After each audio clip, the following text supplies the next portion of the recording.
What's good, everybody? It is your boy Johnny back to do my in-depth review of this new Elvis box set right here. So I'm about to do it right now. We're gonna just jump right into it because it's probably gonna take a while. So this is the new Elvis 11 CD box set called Elvis Live 1969, commemorating Elvis' 50th anniversary of return to the performance stage in the summer of '69 in Las Vegas. So it's a really cool box set. We're gonna talk about the packaging, the music, everything about it. And also that the same day that released, this vinyl came out. So you can go check out my unboxing of this. And of course this show is contained in here. So this contains all the shows for the first time in one place, and some unreleased as complete shows.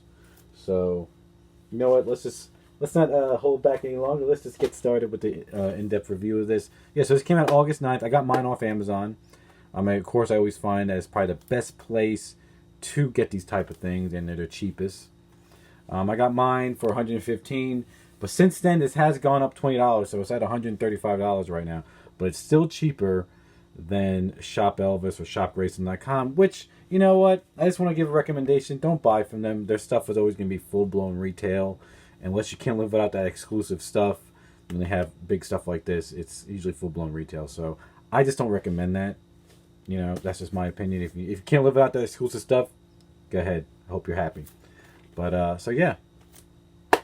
So first, let's talk about the packaging. So the packaging, I have two complaints. Two complaints about it. Very small. It's not, but, you know, it doesn't ruin it for me. Well, as you can see, the box is smaller. I think a lot more people were expecting it to be like a big 12 by 12 box like we've seen in the past with the 68 comeback, and that's the way it is, and all those other box sets. Well, actually, you can see it's more like an 8 by 8 box, about the size of Live at Madison Square Garden or Elvis at Stax and all that. And Elvis the Searcher. So it's the size of that. And, you know, like I said, a lot of people are complaining about the size of this, but I have a theory. This is my theory, I think, why they did it like this. Probably to keep the pricing down, because you already have 11 CDs, and if you put in a big, nice, beautiful, sturdy box, it's probably going to keep the price really up there. So I think it's the reason why they did this. But like I said, they did a really good job presenting it. Usually they do a good job with this stuff. They take good time in presenting this stuff nice. So that's one small complaint I have, which I know I'm not the only one. A lot of people are complaining about that. So that's really why. I think they just did it, in summary, to keep the price down, so it won't be as pricey, so a lot more people could afford it. And one more thing. These things that hold the CDs, at times, it's very hard, a lot of people are complaining about this, it's very hard to take these out, to get a grasp of them. Well, this one's easy, but like when you get the ones towards the middle, they're very hard to take out.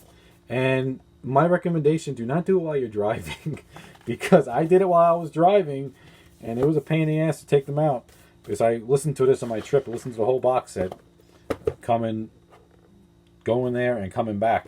So that's another complaint. At times, the CDs can be hard to take out of there. You know, let me take these out, because this is kind of heavy. But yeah, like I said, other than that, the presentation's great. The way they lay out the photos, everything, the colors they use, awesome. I think it's great. So, good job on that. Okay, so now next I want to talk about the booklet. The booklet of this release is 52 pages. Beautiful photos, beautiful layout. The layout they did, I read all the text. It's very similar. I just want to tell you right now, it's very similar to something I showed about a month ago on my channel. This book. The reason why it's very similar is because the same guy who wrote this, the author Kevin Sharp, and compiled this book, is the same guy who did the booklet for this release. So really, it's just a miniature version of this book, to be honest. Same layout. It talks about Elvis being a rut in Hollywood, and then doing the 68 special, and then leading him going back to the performance stage, signing a contract with the hotel, and all that stuff, rehearsing, getting the band together, all that. So it talks about all that in here too. Just really, I guess, summarized. And it has a lot of the same photos that are in there. There's a couple of photos in here that I noticed that I don't remember being in that book. But yeah, quotes from people that worked with him, family, friends, band members, whatever. even stuff from critics. You know, they wrote in papers and magazines and all that. So very good layout. You know, showing memorabilia and all that stuff. So this is a very good layout. Like I said, it's just really a smaller version of this book. So if you want to check out this book, check out that video on my channel. It's just a few videos back. Maybe I'll try to put a link in this video too. And see if you can still get this book if you would like to get it. Because it really is great. But yeah, you can check out my video. Maybe you want that. So there you go. Yeah, so the book is really good. But I do have one complaint about this. So in the back of this book, there's some mistakes on the track listing. Well, not really the track listing itself, but where the tracks are listed. So it has all these shows. All right. See? And I think this is where the mistake is. Is it? Yep. All right. So we see where it says. So we got show 1, August 21st. Show 2, 22nd. Midnight and 22nd. The fourth show was August 23rd, the dinner show. And then it skips right here from the 23rd to the 25th. And there was shows recorded on the on midnight, the dinner and the midnight shows on the 24th, which they put on the next page. So that's a little irritating, you know. Somebody should review these things before they print all this stuff. Review the layout of it before they print all this stuff. But I'm sure that the track listing is correct. It's just the titles. Some of these titles are wrong. And you'll see that on pages. It starts on page 47. So it starts on page 47. These titles are just wrong. The dates are wrong. But the track listings are correct. So that's the one small complaint I have about that. They made a mistake with that. But other than that, this book is great. Beautiful photos, beautiful layout. Awesome.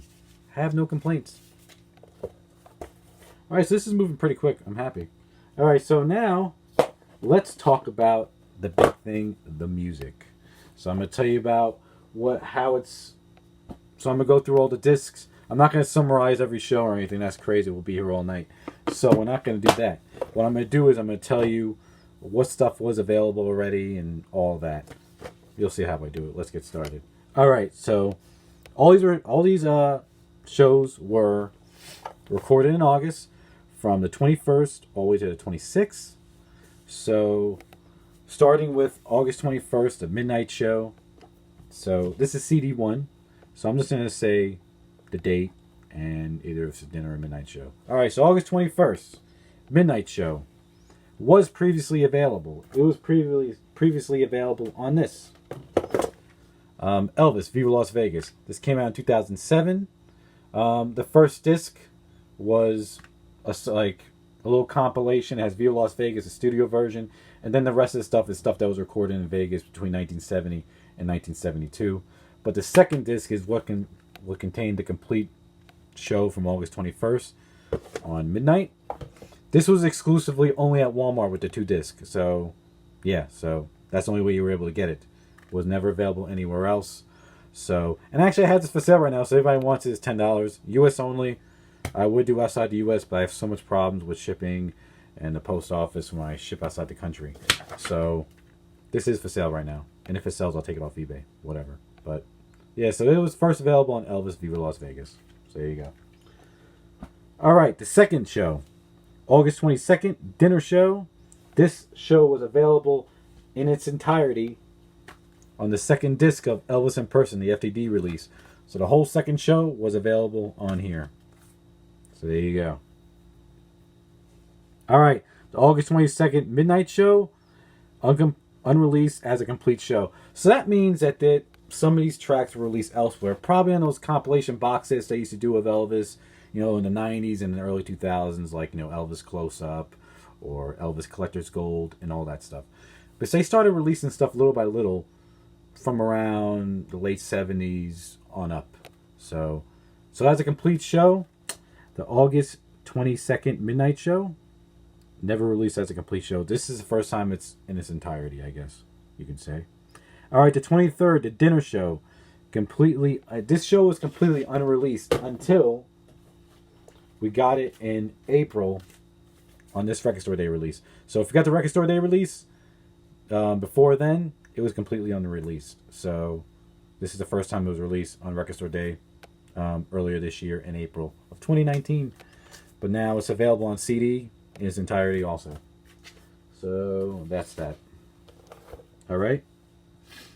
And then the August 23rd Midnight Show was released on the FTD Elvis Live at the International, which I used to have. It came out in 2003. I used to have that in my FTD collection, but since this box set came out, I sold it. And I still got a good amount of money for it, but those CDs are still collectible because it's just FTD. So you always get good money for those. All right. So the next thing, the 24th, August 24th, the dinner show was available live in Las Vegas, the 4CD 2001 box set. Used to have that too. I recently sold that off because I had a lot of that stuff elsewhere. So I decided to sell that off too. And on that version, it had the monologue put at the end of the tracks at the end of the show, which irritated a lot of people. So now you have the whole show in its original order. So that's good. All right. All right. Then we have the August 24th Midnight Show. Unreleased as a complete show. So never had it. Then the 25th, the dinner show. Unreleased as a complete show. So we never had that. All right. So then the 25th, the Midnight Show, was released as the FTD Hot August Night, which I never owned. I always wanted that CD. Never got to get it. I think it sold out pretty quick. That's why I wasn't able to get it. So that's what it was released on. Never owned it. All right, then the 26th, the dinner show, was the FTD Live in Las Vegas from 2011. That's another one I have not owned. I almost pulled the trigger of buying it a few years back. Glad I didn't. So, because I have it here now for a cheaper price. Okay.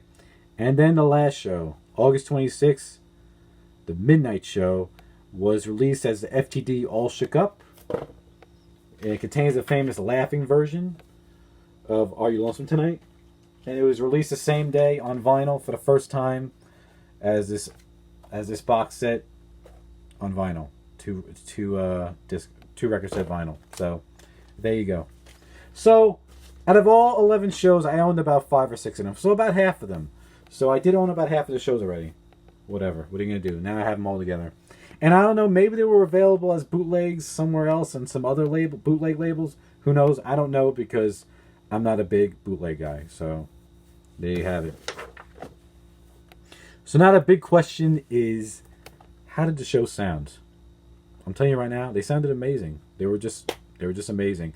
Especially knowing that we had, I know I'm going to say his name wrong, Vic Ancini, something like that, and Matt Ross Spang. So Matt Ross Spang mixed the shows, and it was mastered by Vic Ancini, one of those. He's been on a lot of Elvis releases, and we never have no one ever really complains about his stuff. He does a good job mixing and mastering these shows.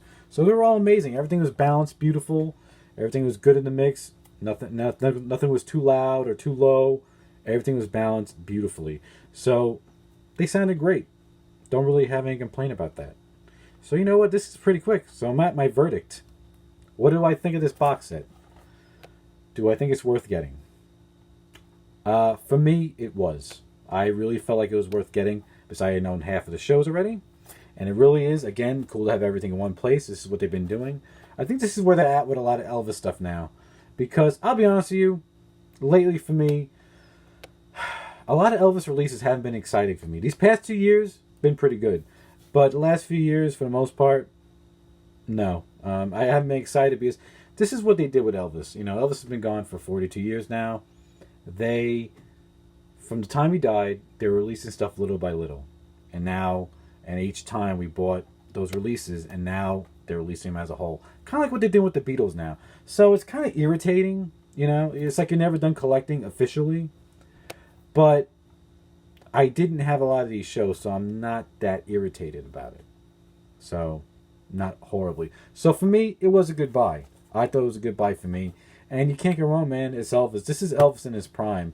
1969, you know, all that. So, yeah, but like I said, some of these releases haven't been exciting for me. Like, for example, now they're coming out with the most complete 1969 sessions off FTD, that 4 or 5 CD set. I'm debating on getting it still. You only get 10 extra more takes, unreleased things. You know, you bought all those FTDs, you bought all these other things, and now they're giving you the most complete thing. So that kind of pisses me off a little bit. And I'm not trying to compare, because Sony Legacy holds Prince's stuff too. His releases have been exciting for me because it's new stuff for the first time. But maybe 10 years down the road, they'll be doing like they do Elvis. You know, they'll be doing prints like that. But who knows? We will see in the future. But me, this was a good buy. The price is fair. I recommend getting on Amazon. Like I said, it did go up a little bit in price, but it always fluctuated. It'll probably hover around this price. So my verdict was it's worth it. So, but you know what, guys? I think that's it. That's really my in-depth review. I hope you enjoyed it. I hope it helps you make a decision if you want to get this or not. I hope you found some good information about it. So thank you all for watching. And I'll see you all very soon. So are you going to get this? Maybe, yes, maybe, no, maybe so. Who knows? Just let me know. Or maybe you're going to wait on it or whatever. So I hope you all enjoyed this video of me doing my in-depth review of Elvis Live in '69. And I will see you all next time very soon in another video. So see you later and goodbye.